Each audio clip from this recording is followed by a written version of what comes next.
We're here today to talk with Dr. Karl Claxton on the release of his new ASPI report, No Exit, Next Steps for Pacific Peace and Prosperity. Welcome, Karl. Why do you think it's timely for us to refocus our political and security lens on the Pacific? Thanks very much, Anthony. Well, I think you've hit the nail on the head with your question. I mean, obviously we're speculating, but every sign of the forthcoming white paper is that it will focus much more on global issues and much less on regional issues.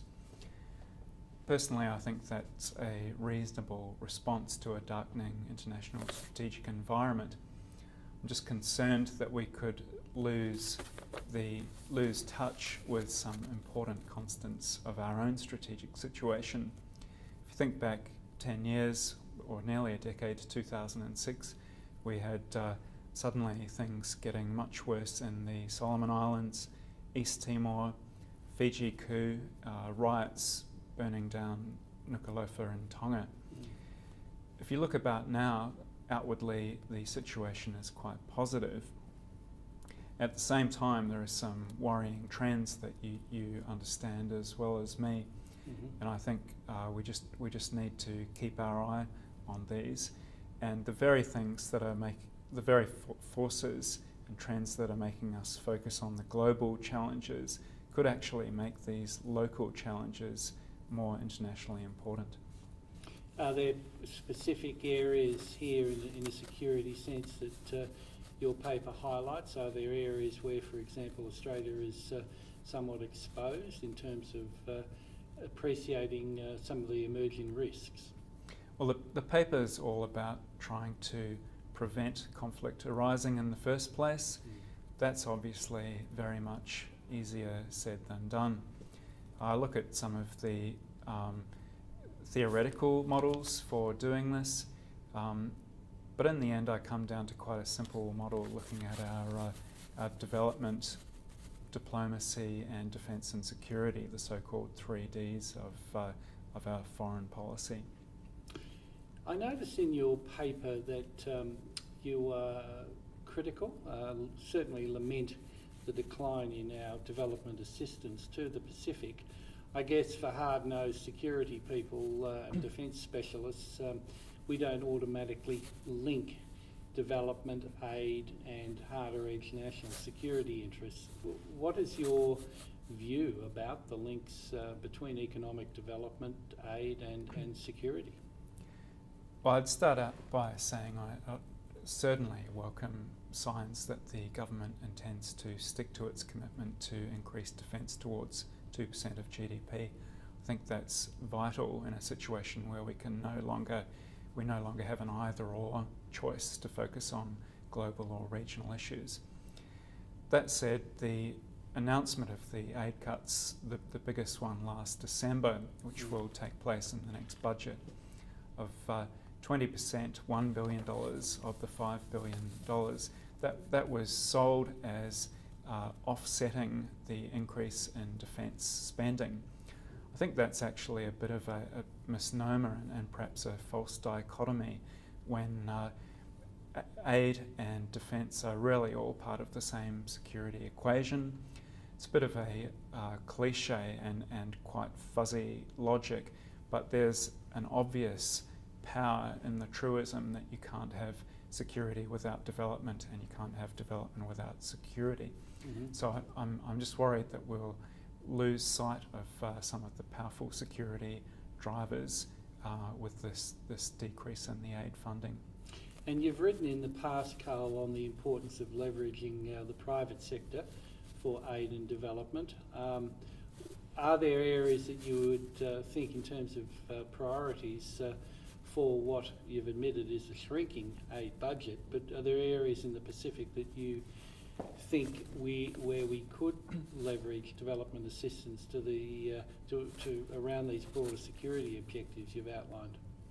Well, the quality of aid is absolutely critical, and so I'd certainly welcome the innovation hub, for example, as part of the new aid paradigm and the better targeting of our aid.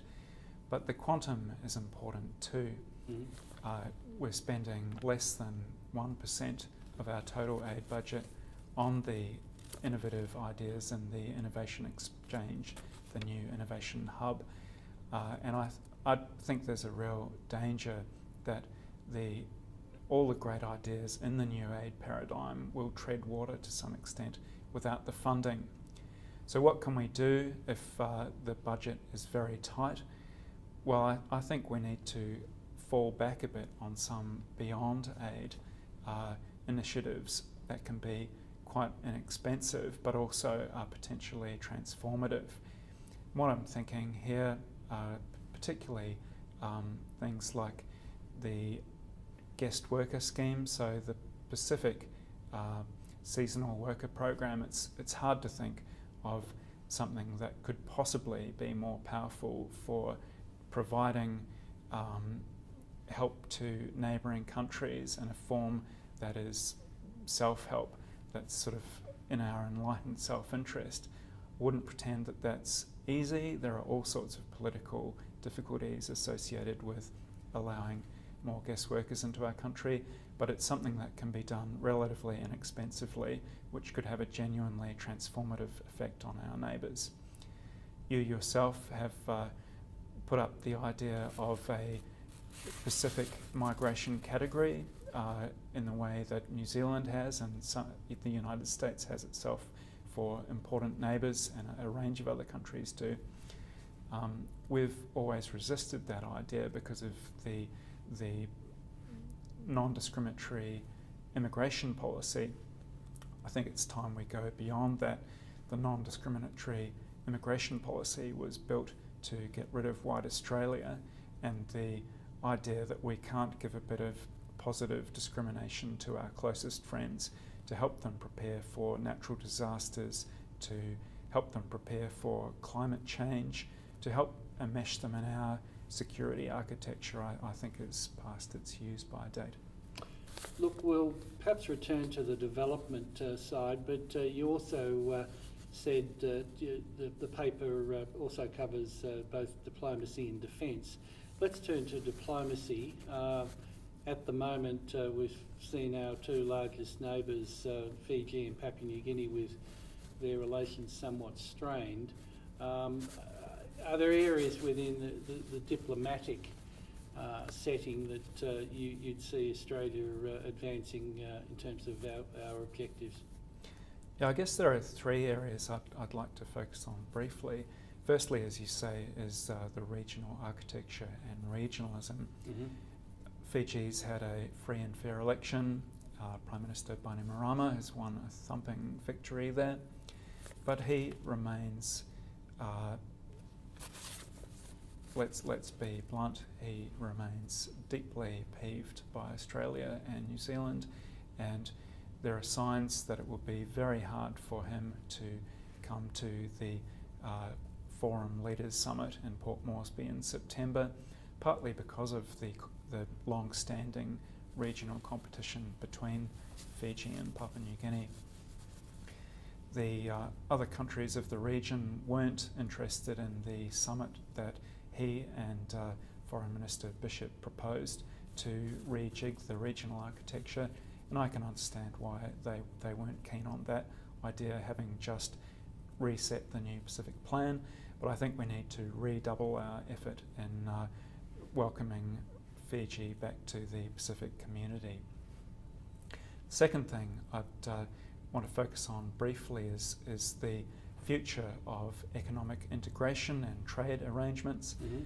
As Graham Dobell says, there's simply not much Pacific interest in PACER Plus, and as you and Richard Herr have pointed out, there's just not the appetite for the one-size-fits-all trade negotiations that are currently proceeding.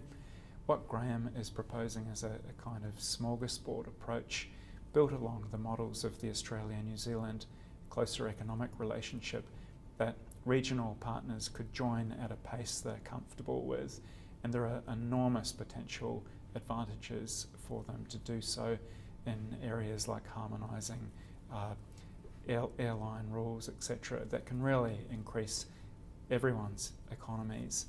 I think we need to be a bit more creative about that.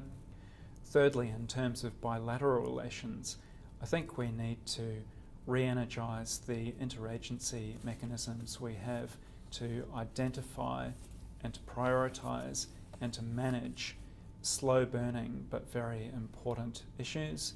So there are things that can creep up on us. You've talked, for example, about the increasing importance of Micronesia as both a potential strategic asset and strategic liability to Australia. Peter Jennings and I talked about Bougainville, which got a larger share of the aid pie than it would by population measures, but a far smaller proportion than its strategic importance deserved. David Connery and I have talked about policing and how law enforcement is just crucial. Since it's crucial to achieving every other aid objective, it probably deserves a larger slice of the aid pie than even the quite large 12% it's getting now. So you can only have so many cab subs and special interagency reports, but we do need to figure out better ways of managing the non-crisis big problems that are heading towards us. Well, you've raised the issue of the police, and your third D, of course, was defence, Karl. Is there anything around our defence engagement where you think we could, areas where we could strengthen, along, as you say, with the law enforcement community? I'd recommend sticking with some of the measures that were essentially introduced with the last Defence White Paper, which have really increased our engagement. There are also some new opportunities, obviously, with the LHD amphibious vessels to help enmesh our neighbours. You and I have written about the PMSP follow-on to the Pacific Patrol Boat Program, and that has a range of opportunities. I guess in a broader sense, I'd also be keen to keep the concept of the primary operational environment, the so-called POE, that's been in previous white papers in various forms. I wouldn't expect that we'll any longer say that equipment we buy needs to be directly relevant to the POE for us to consider buying it. I think we're probably reaching the point where we will be buying equipment for alliance operations further afield. But we do need to keep in mind that we could well need to lead difficult military missions in our own region. Final thing I'd want to say is, as you've mentioned, there are a range of important neighbours that don't have defence forces, but security challenges, particularly in the maritime domain, that really cross-cut the military, non-military spheres. And I think it would be useful to consider, we've got a South Pacific Defence Ministers meeting coming up. I think it would be useful for them to consider perhaps inviting relevant police ministers to future meetings to really integrate that whole of security approach. And lastly, obviously, the Australian Federal Police's International Deployment Group can seem a bit of a luxury in an environment where we don't have an obvious Ramsey or East Timor mission hurtling towards us. But I think it's crucial that we keep up that investment, just given what the police capacity gives to our security reach across the region. Well, thank you, Karl. I think you've set out a very clear agenda across defence, development assistance and diplomacy in the Pacific, and your paper, I believe, is now available to be downloaded from our website. So thank you very much, Karl, for preparing the material. Thank you. Thanks very much, Anthony.